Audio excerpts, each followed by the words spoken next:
हरे कृष्ण। भक्तों, पाप से मुक्त होने का उपाय क्या है? क्योंकि हर मनुष्य केवल पाप ही करता है और फल पाने के समय केवल पुण्य फल का आशा करता है। कोई नहीं चाहता है कि मैं अपना पाप कर्म का फल मुझे मिले।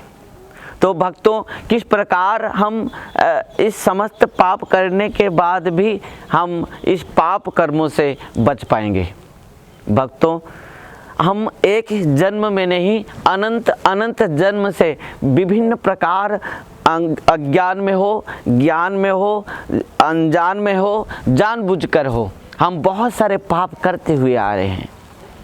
अरे इतना प्रारब्ध पाप कर्म हमारे प्रारब्ध कर्म फल में भरा हुआ है कि हमको ये बहुत दुख कष्ट और क्लेश देता है और हमको अंत में इस पाप कर्म नरक के ओर ले जाता है।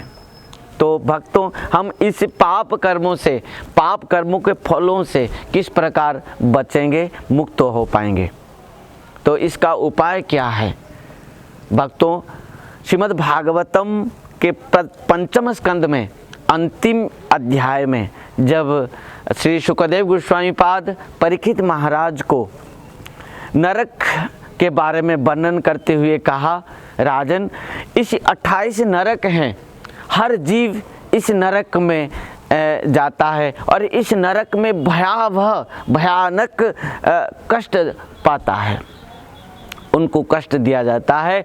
तो परीक्षित महाराज इस 28 नरक के बारे में सुना, तामिष्य, अंधतामिष्य, रौरव, महारौरव, कुंभीपाक आदि 28 नरक के बारे में सुना और सुनने के बाद वो भयभीत हो गया परीक्षित महाराज ने और कहा कि हे संत प्रवर गोस्वामी जी महाराज, मैं इस प्रकार सोच रहा हूँ, ऐसे एक भी व्यक्ति नहीं होगा, एक भी जीव नहीं होगा जो नरक नहीं जाएगा, क्योंकि सब कोई पाप कर्म में ही लिप्त हैं।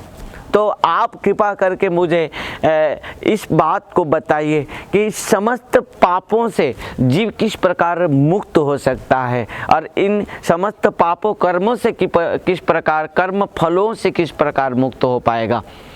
तब शुकदेव गोस्वामी पाद ने षष्ठ स्कंद श्रीमद् भागवतम में कहा कि हे राजन, इन समस्त पापों से मुक्त होने का एकमात्र उपाय है, इन समस्त पापों कर्म फलों से मुक्त होने का एकमात्र उपाय है जीव के लिए। वो क्या है कि भगवान की भक्ति करना। केचित केवलया भक्त्या वासुदेव परायणः अघं धुन्नन्ति काष्णेन निहारम्यो भास्कर।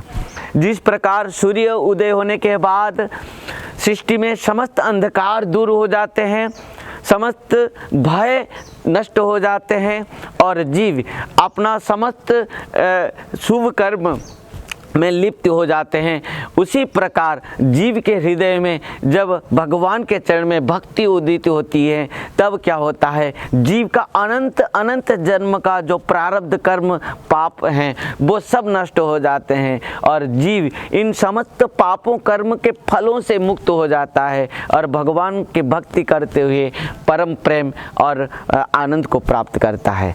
निश्चित भाव से भक्तों, इस कथा के माध्यम से हम सबको माने यही शिक्षा मिल रहा है।